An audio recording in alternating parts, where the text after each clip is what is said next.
some dogs. They some dogs. They some dogs. They some dogs. They some dogs. They some dogs. They some dogs.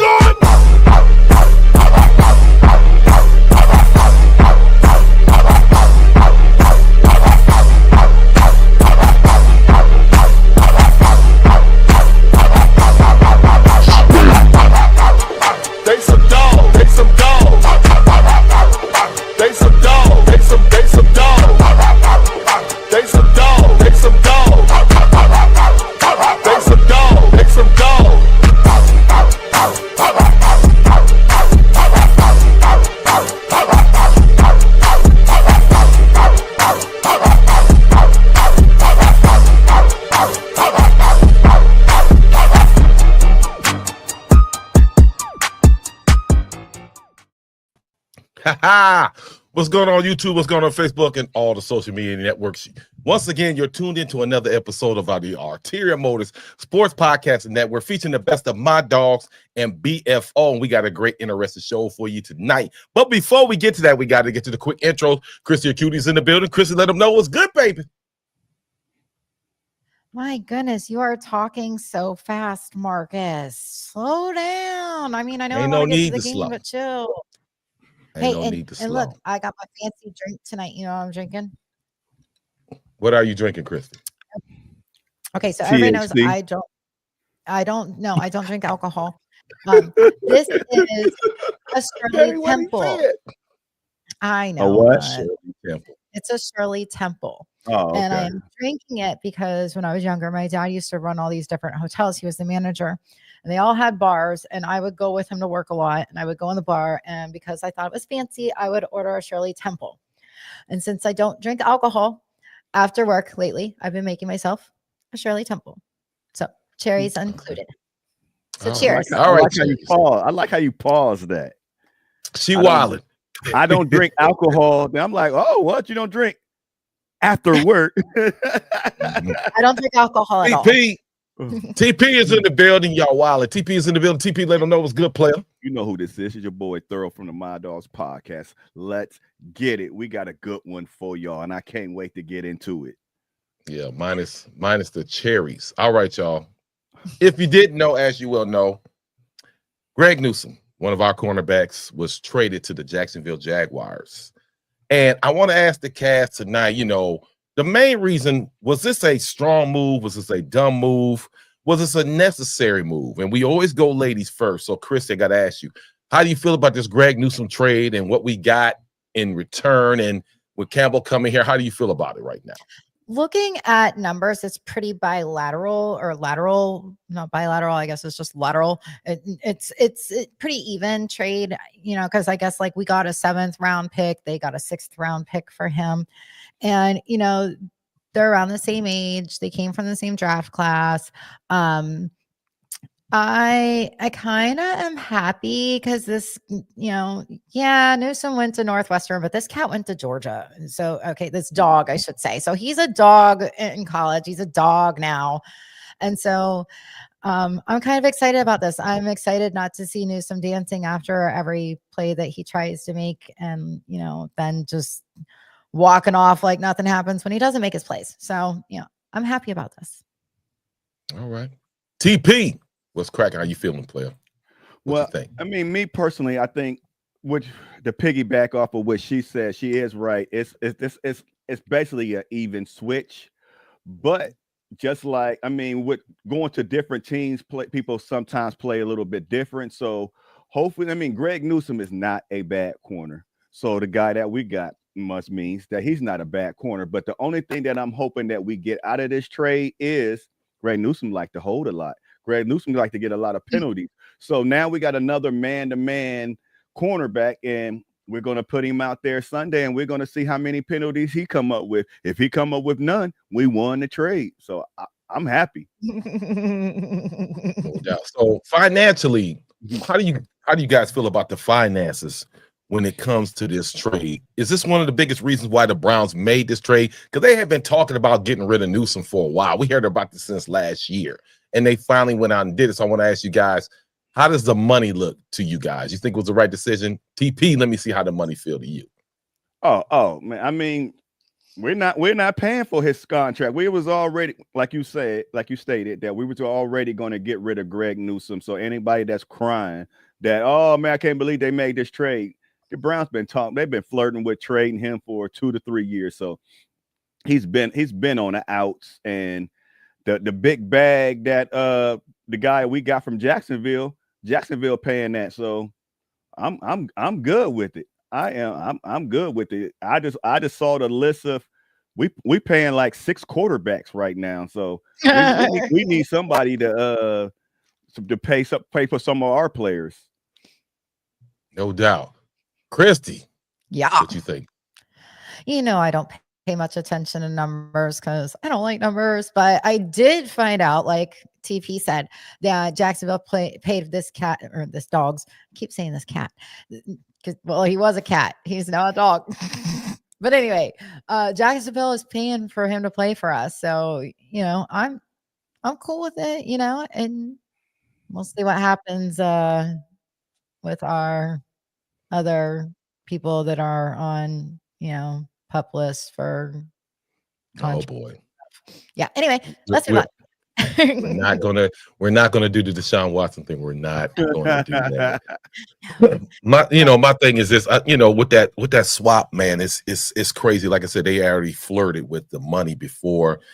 Newsom's gonna be missed. I know he had his moments, but I felt he was a good, I won't say great, not as good as Ward, but I think he was a good corner nickel, and he provided enough coverage at times, and he did what he had to do. He came from Northwestern. You hate to see that because he is a fan favorite here in Cleveland, and to see him go like that, but you guys both know that is a part of the business. It's the NFL, not for long, and it's sad, but man, I got to throw this one in real quick with y'all. You made a great point, but go ahead. No. Go ahead. You made a great point. You said he's, and that's another thing about the trade that I'm happy that you said that. You said he's a great nickel. We would have probably never made the trade if Martin Emerson went down, but Martin Emerson was gone, so we had to pick Greg Newsome, which you said is a great nickel, out on the edge. We need him. We need somebody that can play out on the edge, not at nickel. So this trade, we got somebody that can play on the outside with Denzel Ward. Yes. So that's what makes this. That's why we made this trade, because once again, you stated Greg Newsome is a great nickel, but we don't need a nickel. We need somebody to play on the outside, and that's why this was a good trade. I mean, yeah, the issue is kind of forced when you just tear your LCL. Chris, you got anything else you want to comment before we move on? Because I know you want to watch the game. Yeah, I do want to watch the game because I want to see how Dart's doing. Unfortunately, last weekend on Sunday, he had a couple of interceptions, but and Cam, he's just out there plowing over defensive linemen. So I'm excited. So let's move on. No doubt. Real quick before we go, we got a little time. I want to ask you, since Christy wasn't on the show last night, is Kevin Stefanski doomed? Can he survive, Christy? Can Kevin Stefanski survive this season right now? I got to ask you what you think. I think if we go on a win streak that he might save his job, but like, I don't know, Kevin sitting too pretty right now. And I mean, Andrew Berry, he's the one that's making all the trades and all the moves. So like, he ain't going to go anywhere anytime soon. He's probably going to have to find Kev's replacement. So Thank you. I mean, Thank you. Yeah, I hate to say it, but that's what's going to happen. TP. Hey, yeah, I love what she just said, because you keep trying to get rid of my man AB. AB staying. Kevin Stefanski. AB ain't going nowhere. Deuces. Look here. Usually when a new regime comes in, the GP's gone, the general manager, the GM's gone, the coach is gone, and they're going to revamp everything. If Stefanski goes, Barry goes. If Barry goes, you rarely see that. No, I'm not saying that it doesn't happen. You're saying it wrong. Hold on. Okay. Hold on. I'm just saying there's been situations where the GM stayed and the coach went. There's been situations where the coach went and the GM went. I'm just saying I just think the Browns have a tendency when they sweep, the broom gets swept. And if you're a little dust ball, your ass is going in the garbage can. I'm just saying, go ahead, bro. I got my hand up. Well, what I was saying that you were wrong when they clean house when they get rid of the GM, because every GM wants to come in and picks their own head coach. But if we get rid of the head coach, that doesn't mean that the GM is gone, because the GM once again is going to find his head coach. So just because Kevin Stefanski gone doesn't mean that Andrew Berry is going to be gone. That's what I said. No, you I didn't. said in certain yes, I did. We run this back. I said in certain situations the GM might leave and then the coach will stay. In certain situations, the coach will stay and the GM. I said that. No, Well, you said yeah, when you said clean house. When you That's said No, what but I said the Browns. I said the Browns have a tendency to clean house. That's all I was saying. Now, will it go like that? We don't know. You know what I'm saying? It's about I plead the fifth, and Barry's gonna have to stay his case. There's only three ways But- that they can go about it. You either get rid of both of them, Mhm. you keep one over the other, or you keep the other over the other. There's only three ways to go about it. You know, I mean, they would never keep the head. They would never keep the head coach and fire the GM. That has happened before. I don't think that's ever happened. It could have, but What? the GM coming in and got to deal with that head coach that he don't like. The next year, that head coach is probably going to get fired. So when Dorsey came in and with the whole thing with Hugh, they did the same thing. Somebody stayed, and then a year later, the GM dipped. I'm just saying we don't know what the Hassels are thinking about. They might feel like all I'm saying is this: they might feel like get rid of both of them and DePodesta. They might say keep DePodesta, keep Stefanski, get rid of Barry. It's so many combinations, but like Chrissy said, there are three options in which you can make this happen. It just depends upon how they feel about each guy. You know what I'm saying? But we don't know. In my personal opinion, I think all of them getting swept. That's just me. Y'all got to go. You might see. Yes, I sir. don't think I'm gonna ask y'all 80%. both a question. What grade do y'all give Andrew Berry, and what grade do y'all give Kevin Stefanski? For the entirety of the 6 years they've been here, Mm-hmm. I give I them would give A, B, a B plus. Can't Yeah. fire somebody with a B plus. I would And you give- said a B plus, a Yeah. B plus. That's Yes. what she How said. can you? Okay, Because he okay, reworks so contracts. He has saved us billions. I mean, like he is a genius when it comes to working contracts and getting people for, you know, besides the Deshaun Watson thing, but you know, Haslam took that as, you know, his responsibility. So it didn't fall on AB. So AB, in my eyes, really hasn't done that bad since he's been there, since he's the one that's supposed to be pulling all the draft picks and doing all the behind the scenes contract works and stuff. Whereas Kev is the one coaching. And yeah, I would give him a C because of the 2020 season when we went to the playoffs and won against the Steelers in Pittsburgh, 48-37. all right. So What you giving him, D? What you giving him? which one? Which one you want me to take first? Oh, it don't I'll matter. give Andrew Berry will now. You got to understand something. Andrew Berry will go down in history, signing the worst contract in NFL history. How can you give him a B for that? You can't. I give him a D plus because of now of where we're at and who we had to get.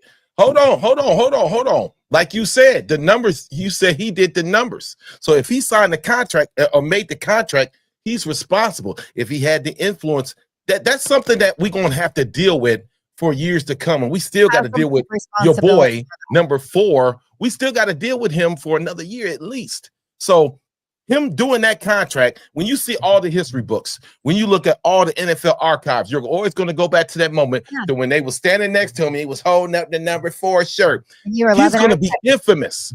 He will be known in infamy, and that's not good. So I can't give Barry that type of grade. Now, as far as Stefanski, who has never made it, he doesn't even have a 500 record. I give him a little bit higher. What I say, D plus, he get the straight up D. You know what I'm saying? I'm like, damn, dog, because we gave you these tools and he mismanaged it. He didn't quite know how to operate with Deshaun. So no, both of them right now, unless they beat the brakes off of Pittsburgh, I ain't changing my mind, man. That man lied to my face. He lied to my face, dog. And I don't appreciate that. You know, say, oh, yeah. Well, I talked to Stefanski for like 20-something minutes. I'm like, man, he lied to me. I don't like that, man. But it is what it is. Anyway, host. Yes. So I'm good. I'm done. So anyway, as we move on to one of TP's topics. Now, I'm going to play this. And there was some comments and stuff made by Michael Irvin. Actually, it was done a while ago. Michael Irvin made some comments about the NFL and how he feels. People was talking about his era of football was soft. Deion was slow. So I want to hear what Michael had to say about this, man. It's crazy, man. They just talking shit. But other things were required when we played. You mugs get to run around and play fucking 7-on-7 touch football. We had pain in our game, and y'all don't even know shit about pain. Every route you got hit, even running around in the middle of, you could get tapped by those linebackers. They took all of that out the game because y'all asses were soft and you couldn't take it. Wow. I love it. Chris, you okay? I feel what you said. Chris, what do you think about Michael Irvin's comments? I love it. First of all, I feel like he needs a huge hug. If you watch the whole 15 minutes or so of that video, like he starts off pretty decent, you know, but then he starts talking about these three dipshits that are trying to say that Deion couldn't hang with the guys playing in the NFL today, which no, if you put Deion in the NFL today with those guys, he doesn't have enough toes to keep up with them. But back then, wow. Anyway, I know. But Michael was right. Like him and Deion, they're in the Hall of Fame. And these three dipshits, who are they? You know, they all come from the participation trophy era where everybody got one. And I freaking loved every minute of that video that Michael Irvin did. But like I said, I really felt like he needed a hug afterwards.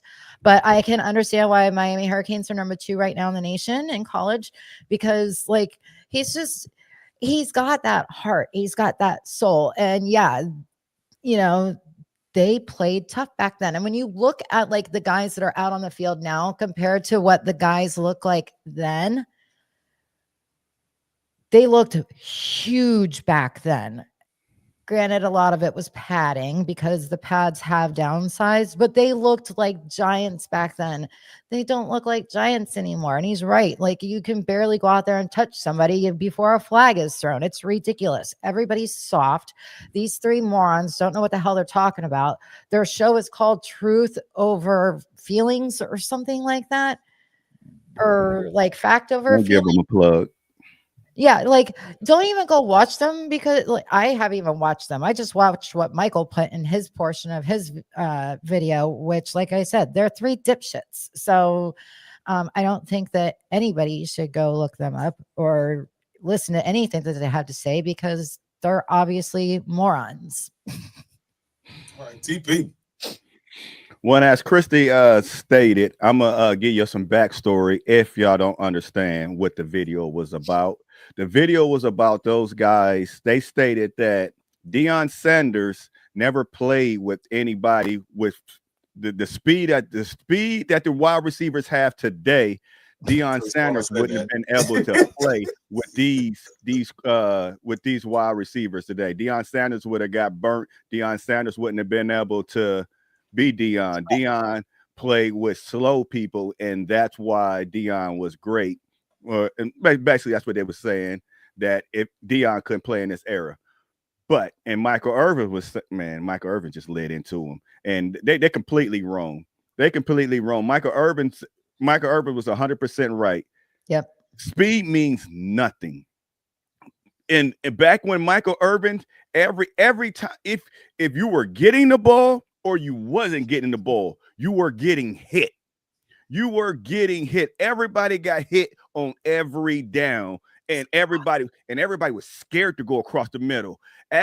Remember, what is it? Ricky Waters from the San Francisco 49ers. He said, no, he came out of a game. He wouldn't catch the ball because he wasn't going to catch the ball going across the middle. And that's where Michael Irvin lived, going across the middles on them slants. You got hit by a linebacker every time. And that's what he was saying. Don't put my name in it because I went through the rough. And that's in every sport, basketball, football, whatever you want to talk about. That era that we grew up in, man. Now, I'm not saying that I'm not saying that these guys couldn't play in that era, but I'm just saying don't diss that era because, shoo, man, we grew up when football was football. When they had highlight reels, they had an NFL show, they had DVDs just for hitting. Now you can't even breathe on somebody now. They won't even replay, like when Tyreek twisted his leg the other day. Like evidently, whoever was calling the game got in trouble because he commented on how bad it looked. Of course it looked bad, but you know what? I've sat there and watched a basketball player's leg break in half and the bone comes shooting out of it while he's laying on the basketball court. I mean, like, stuff like that's going to happen in football. You think the people there at the game don't see it happening? Like, why do we have to be so sensitized to that now when shootings are on our TV at 6 o'clock news and people are trying to sit down and have dinner? You know, they used to save that for 11 o'clock news. Now, when you're with your family, but yet we can't see someone get hit during a football game where they're supposed to. So this is not the 80s. It's not the 90s. It's 2025. That's a bunch of bullshit. You got to remember something too. These people were getting, and it's crazy. It seems like they should have got paid more money back then than they make now. These guys are, you know, what do you mean? What happened? What happened? Good. Different. You sound different. Oh, I don't know. You're fine. Yeah, you good. She trying to watch her game. You holding her up. Right?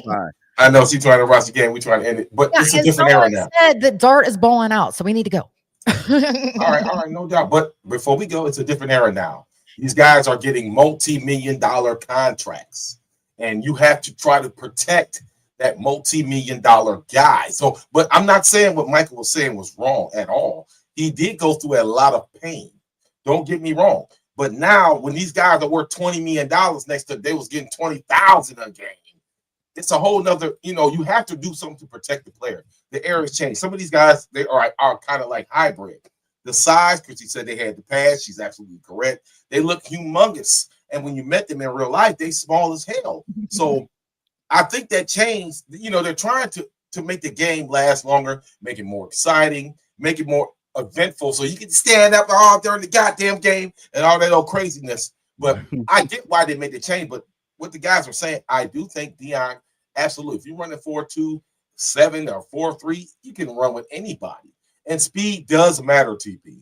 Speed matters at any point in your life. If I ain't faster than you, you can't keep up with me. I'm going down the field. Mm-hmm. It is, and that's why Anthony Schwartz is going to the Pro Bowl. That's all I got to say. Wow. But also, if you're big, if you can't run fast, if you can stiff arm and knock down people that are smaller than you, you don't need to have that speed. And Michael Irvin is a huge guy, like without all the huge pads that he wore back then. He was a ginormous man. He still is. When he put his hands on this, like, oh my God. But, you know, and Javon Curse, I know him personally. The man has huge hands. I can't imagine a stiff arm coming at you, but if it did, I'm sure that they were going to go blowing past you. How's that speed going to help you in the red zone on the 5-yard line or in the 10-yard line? What that speed going to do? You need to learn how to run a route. You need to learn how to catch a ball. So it ain't all about speed. No. Or track players, or we had track players all over the field. They, you know, but Michael was speaking in that same, he was saying about how certain guys who had track speed, there was plenty of guys who never even played a game of football, tried to, you know, go into the NFL and run. And they, you know, just go on a flyer, whoom, and let the ball go. You know, it's just I kind of like where the NFL is at. My biggest problem is the refereeing right now. And like you said, you breathe on them, it's a foul, it's targeting, different stuff like that. I do agree with Michael like that, but can you just go and kill somebody right now? Do you guys still like, okay, let's take it like this. Should we protect the quarterback the way it is? Remember when Turkey Jones slammed a Bradshaw on his back? That was awesome. I mean, you can't do shit like that no more, man. You know, people I understand that, but people are in the hospital. Think about what happened to the boy in Buffalo a couple years ago. He had a heart attack on the field, man. Yeah, but nobody knew that. Michael Shazier was damn near a vegetable. These guys it's a different breed, it's a different time zone. Like I said, it's 2025, not 1987. But listen, we also have a situation like Jeremiah Owusu-Koramoah, who only tackled somebody and injured himself severely, you know, and we hope to God that he is well enough that he can come back and play for us. If he doesn't, I hope that he does stay, you know, in like a coaching form of football, because I think he'd be amazing at it. But like, you can't protect everybody from getting hurt. And I'm one of the biggest advocates for safety on a football field. But I also kind of miss the hard hits because that made it exciting. Everybody watches NASCAR for the wreck. Nobody watches for them to go around in circles and not Why wreck. do you watch it? Why do you watch it? Because you want to watch them wreck. You waiting on the wreck. Exactly. Yeah. And the I more mean, that's what I watch it for. I want everybody to be safe, but that's what I watch it for. There are how are they being safe if you're waiting? Both of you guys just admitted you're waiting for the car to bust out in flames. 90% What kind of shit is that? No, not bust out in flames. Yeah. Brian Newman has finished many races flipping end over end and side over side across Talladega Super Speedway finish line so many times. And he did it in Daytona, and he almost didn't make it out of Daytona alive. He walked out of the hospital holding his daughter's hands, amazingly enough. His car never caught fire, but it did flip a lot of times. Now, Dale Sr., he did not make it through a wreck. And you know what? When you go back and you look at his accident compared to an accident that Tony Stewart was in earlier in that race, and you go back and you look at other accidents that other people have been in since, where they flipped end over end and side over side, the cars have been made a lot more safer. And Earnhardt did not like wearing that Hans device. It was something new. Now it's required because of what happened to him. And like I said, you look at his wreck compared to other wrecks even that day, and his wreck looked like nothing. That's why his son and Michael Waltrip celebrated in Victory Lane afterwards. They had no idea. Nobody did. I think you go watch Talladega Nights if y'all want to see a nice race movie. That's one of the best movies out there. Oh, I think you both are just violent people. You like but on your thing. Now, I would somewhat agree with you, but you made your statement was about a quarterback. But you can slam a running back or a wide receiver like that if they're gonna make it safe. Everybody, but I don't. They need to figure out a way. They're not it's hard to tackle somebody if somebody's falling to the ground or they about to fall. You go to hit them. Oh, you didn't hit a defenseless player. What you mean? There you go. You're right. So if they didn't see, you just said what I was about to say. Defenseless receiver. Whether that goes for running backs and that goes for wide receivers. Defenseless. That's their turn. Bro. I mean, I get it, bro. Don't get me wrong. I missed the era when remember when Brian Dawkins just laid Reggie Bush just laid him out. He started vomiting. You know what I'm saying? Them days is gone unless it's, don't get me wrong, you do still have some hard shots, but you just can't target and knock somebody's goddamn head off. I played football. I played with some people who are I played with two Hall of Famers, Charles Wilson and Orlando Pace. You know what I'm saying? And it's different now, man. And I remember when we was a kid, we used to jump on top of each other and smother people. If you get the ball, we'll smother your ass. You be down there like, damn, I can't breathe. That era is gone. So we just have to adjust to what we're doing right now. It's still the game. I still love everything that we're watching. But they need to change some of it. Because when you about to make a tackle and the wide receiver jump to the ground and you just happen to hit him in his helmet. oh, that's helmet. Do you hit him in the helmet? No. He saw me coming and he curled up He like a lowered little his girl, and I ended up hitting him in the helmet. I didn't mean to do that on purpose. I was gonna hit him clean in the chest, but he crumbled up like a girl and he closed his eyes. He's like, eh. Yep. Come on, man. That shouldn't be a foul. It's situational. So are we going back to the archaic ways of the NFL? Is that what y'all want to see? I want to see football. Christy? Yeah, I just want to see football. Like, I want to see it played like it's supposed to be played. It's not supposed to be played with, pillows and flags and, being soft. So it's a man. So what if Scatterboo goes out right now and gets targeted and just rock his goddamn brain right now? You gonna be pissed off, ain't you? I would feel really bad for him, but he's a little pit bull, and I hate saying he's a little pit bull because it gives pit bulls a bad, but he's just a stocky little friggin' guy that goes out there and he just, he's got go. He's 1,000 miles per hour, and I love it. Yo, they getting paid $60 million a year. If you got hit hard, you got targeted, you got whatever, you got $60 million to take that one hit. I'd take that hit for $60 million. Right. But nay. What if it makes you a Mike Tyson for $60 million? I take what it. I if go it makes, around. What if it makes you a paraplegic? How can you enjoy $60 million? Your ass is in the chair, like. Then what? Then I'm gonna feel sorry for myself, but I can't be mad at nobody because I know what I signed up for. How can you enjoy your $60 million if you're in a wheelchair? What I'm saying is I won't be mad at the other person or nobody else because I knew what I signed up for. I knew the risk. They know the risk. That's why they playing that's why they playing football. They know the risk. Everybody that filed that little grievance about concussion, CTE, they knew the risk. I didn't agree with it. Y'all, they know it. And all the old players, they said they would still do it. They know the risk. Everybody know the risk. Drug dealers know the risk. They know they're gonna die or go to jail. They're gonna do it. Everybody know the risk. Damn. I'm just saying, everybody know the risk and anything that they do that's dangerous, and they still do it. Cops, firemen, whatever. You know the risk. Yep. And it's on you if you want to do it or not. Just like being a Browns fan. We know the risk of being a Browns fan. Yeah, not to drink that old salty ass Kool-Aid that TP talking about this week. And good Lord. Or being a race car driver when you got people like us waiting on you to wreck. You guys are just barbaric. You're archaic. Whatever. You don't want to evolve to nothing. You want to see people get their backs broke. It is what it is, man. And all right, we can't help it. We got to go because Chrissy wants to see Scatterboo get his head rocked.